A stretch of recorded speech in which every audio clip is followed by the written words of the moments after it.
بسم اللہ الرحمن الرحیم۔ سبق نمبر 9 اڑان ہے جنون۔ مقاصد کیا ہیں بچوں اس سبق کو آپ کے سلیبس میں شامل کرنے کے کہ اس سبق کو پڑھنے کے بعد طلبہ و طالبات اس قابل ہو جائیں گے کہ وہ ذرائع ابلاغ میں خبروں، ڈراموں، فیچروں کے اہم نکات کو سمجھ سکیں، ذرائع ابلاغ میں بیان کردہ امور پر اپنے فہم کا اظہار کر سکیں، عبارت کو روانی، زیر و بم، لہجے، شدت اور رفتار کے ساتھ مسلسل پڑھ سکیں، اسکول کی کسی تقریب کی رداد لکھ سکیں، روزمرہ اور محاورہ میں امتیاز کر سکیں، حروف علت کا استعمال سیکھ سکیں، مختلف تقریبات کا احوال جزیات کے ساتھ بیان کر سکیں۔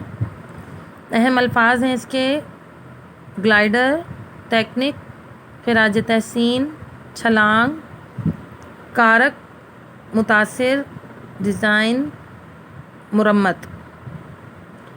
خلیفہ عبد الرحمن دوم کے عہد میں ایک بہادر شخص ارمن فرمن تھا۔ اس نے لوگوں کو اکٹھا کیا اور شرط لگائی کہ وہ پروں کی طرح کی ایک بڑی چادر کے ذریعے سے اڑ سکتا ہے۔ جیسے ہی اس نے پرواز کا عملی مظاہرہ کرنے کے لیے ایک عمارت سے اڑان بھری، وہ فوراً نیچے آن گرا۔ یہ منظر دیکھنے والوں میں ایک ذہین اور باصلاحیت شخص عباس ابن فرناس بھی شامل تھا۔ ارمن فرمن کے اس انوکھے خیال نے عباس ابن فرناس کے دل میں بھی فضا میں پرندے کی طرح اڑنے کی تحریک پیدا کی۔ اس نے برسوں تک پرندوں کی پرواز کی ٹیکنک، ایروڈائنمکس کا مطالعہ کیا اور ایک دن اعلان کیا کہ وہ بھی پرندوں کی طرح اڑ سکتا ہے۔ لوگوں نے اس کا مذاق اڑایا تو اس نے پرواز کا عملی مظاہرہ کرنے کا اعلان کر دیا۔ اس نے پرندوں کے پروں کی طرح اپنے وزن کے مطابق پر تیار کیے اور اس کے فریم کو ریشم کے کپڑے سے باندھ دیا۔ وہ ایک بلند پہاڑی پر چڑھ گیا اور لوگوں کی موجودگی میں اس نے وہ پر اپنے جسم سے باندھ لیے۔ اپنی تیاری مکمل کرنے کے بعد اس نے مظاہرین کو ایک نظر دیکھا اور پھر وہ پہاڑی سے چھلانگ لگا دی۔ وہ ان پروں کی مدد سے کچھ دیر ہوا میں اڑتا رہا اور پھر قریب کے ایک میدان میں اتر گیا۔ اترنے کے دوران میں اس کی کمر ہوا کے شدید دباؤ سے متاثر ہوئی۔ وہ اکثر غور کرتا تھا کہ آخر پرواز والی مشین میں کہاں کمی رہ گئی تھی۔ کافی سوچ بچار کے بعد اس کی سمجھ میں آیا کہ پرندے پرواز کرنے اور اترنے کے دوران میں اپنی دم کا استعمال کرتے ہیں۔ اس نے مشین تو تیار کر لی لیکن دم پر توجہ نہ دی اور یہی اس کی غلطی تھی۔ عباس ابن فرناس کی وفات کے کئی سال بعد ایک یورپی سائنسدان ایلمر مالسمبری نے عباس ابن فرناس کے بنائے ہوئے ڈیزائن پر ایک اڑنے والی مشین بنائی۔ اس کے بعد اور بہت سے سائنسدانوں نے اس کے کام کو آگے بڑھایا۔ اس حوالے سے دو سگے بھائیوں ولبر رائٹ اور آرول رائٹ کے نام خاص اہمیت کے حامل ہیں۔ یہ دونوں بھائی امریکہ کے ایک شہر میں سائیکلوں کی مرمت کرتے تھے۔